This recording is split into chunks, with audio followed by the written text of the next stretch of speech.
Phases of the moon, how can we use them? Why should we use them? What are they all about? And how can we incorporate them in our yoga retreat? Welcome, my name is Nina Sachs. I'm a yoga teacher trainer, and a yoga health coach. And we are going to be delving into all things yoga retreat like today. And we're going to be incorporating that and the phases of the moon and how the phases of the moon can help and impact and just make your yoga retreat a little bit more fun. So let's delve into that.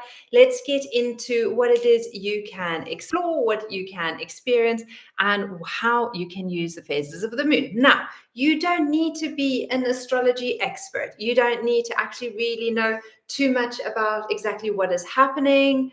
You do need to know kind of what's happening with the moon. That would not be true, Nina. So yes, you do need to kind of know exactly where the moon is and what's happening in a sense, but you don't need to have like all the information. Let's just put it that way. But just a little bit of information would be helpful and can assist you. So let's get going with that. First of all, you need to actually know what phase in the moon cycle your retreat is happening. So if it's happening over a weekend, you might find that it's happening over a full moon or a new moon, or maybe one of the quarters. Maybe it's not. That's just the way it is. But if it is, it might be quite interesting to just shift the theme or the attention of your retreat a little towards one of these phases. And how and what can you be talking about and doing in these phases? Well, that's what we're going to get into right now. So first of all, let's just start off with a new moon. And kind of like a new moon is kind of like that new moon where there is nothing. It is new. It is empty. There is a realm of possibility. And in this space, when there is a new moon, it is lovely to do like intention setting practices, like setting a new intention for the next cycle. And so maybe you'll find your retreat actually falls over new moon. And so maybe you can incorporate like a journaling practice or a little bit of a yoga practice or a mindfulness or a meditation practice where you are setting intentions for the next phase, maybe even just setting intentions for the retreat. All right, so that is the new moon. When we get to kind of like the first quarter, which is kind of like it's building up, and this is kind of like where we're slowly starting to build up what we're wanting. And this is great to like help us realize, okay, what are the habits, the good habits that we are wanting to do more of? More building of. So maybe you're wanting to do more meditation. Maybe you're wanting to do more eating healthy foods. Maybe you're wanting to do more mindfulness practices. So this is kind of like that space where it's very much building. And when we're building, what I like to consider or look at is this idea or this practice of like yes and, because often like we can get overwhelmed and there's so much happening and we get stressed and we're like, oh no, I just can't do that. And change that with regards to like, yes, and what can I do? So there's a lovely, and I've just done a recording on improvisational acting with regards to this like yes and practice. So just Google yes and practice and you'll be able to find it. And what you do is that you are now moving into the positive. So whatever situation you're given, no matter how crazy it looks, no matter what has been happening, maybe no matter how negative it is, you're looking at like, yes, you're saying yes, you're accepting the situation as a whole, because we can't change the situation. We can't change the situation that it's raining. We can't change the situation that you've just had a fight with someone. You can't change the situation that you've got a doctor's appointment in the middle of town at 12 o'clock. Like it's just that. And what positive action step can you take with regards to that? I can put a raincoat on. I can leave half an hour earlier than I normally would. I can have an apple. So when you're building, you want to build healthy habits, and the yes and practice is a great way to build that healthy habit, especially a healthy mindset.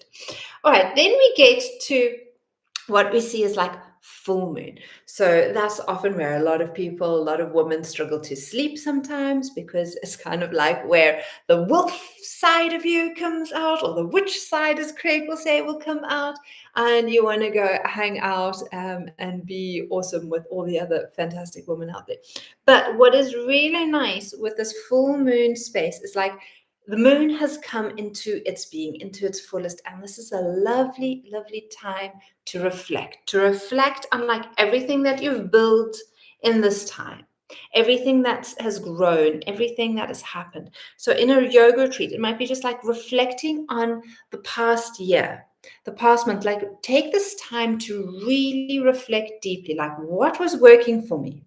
What wasn't working for me? What are my strengths? What are the lessons I've learned in this phase? And so maybe you do a lot more of like reflection practices in the full moon. Because what happens literally the day after the full moon is that things start to drop away and we start letting go. And that's also a lovely practice to start doing with regards to just after the full moon, letting go. And with regards to the last quarter, as the last quarter is there, again, that is all about letting go. Just let go. Release, release, release. Release what you're not needing, releasing what you're not wanting. And so maybe you'll find your yoga retreat happens to be over the last quarter. And so maybe a lot more of your practices, your yoga practices, your meditations can all just be about releasing and letting go.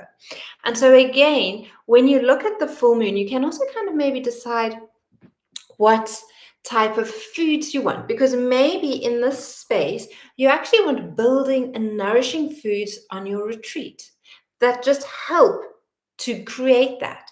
Maybe you're in this phase, you're wanting like letting go. Maybe it's like more of a detox, a releasing, a letting go. So my suggestion to you is really have a look at what phase the moon is going to be in over your retreat week, weekend, whatever, or workshop it might be. And if it is, just use the energy that nature is already offering you and incorporate that, because it's going to make everything run so much smoother and easier. If, for example, you are at new moon, and new moon is all about like new intentions and setting the intention forth, but you actually end up like doing like a release, a letting go retreat, the energies aren't actually really going to align. Doesn't mean that your retreat isn't going to work. It doesn't mean that's not going to be special, that it's not going to be amazing. It probably will be, but not but. And you maybe just want to consider where the moon is and just draw on that information and energy a little bit more, and just see if that supports you and makes the retreat easier and makes the practices, like the journaling practices, come a lot more easily and a lot more intuitive. I hope this has been helpful. Remember, if you have any comments, any aha moments, leave them in the comments below. Please do consider giving this a thumbs up if it has been helpful, and share with someone that might be useful, might get benefit from this, someone who you might know is going to be running a retreat. It might not even be a yoga retreat, it might just be any retreat, but it might just be helpful for them to know exactly what the phases of the moon are doing. Do that little bit of research and kick into action what you can be doing in those different phases. So new moon, remember, it's about setting intentions. First quarter, it's about building. Full moon, it's about just reflecting and reassessing. And then last quarter, you can let go. Have a lovely day, and I'll catch you in the next video. Take care. Bye.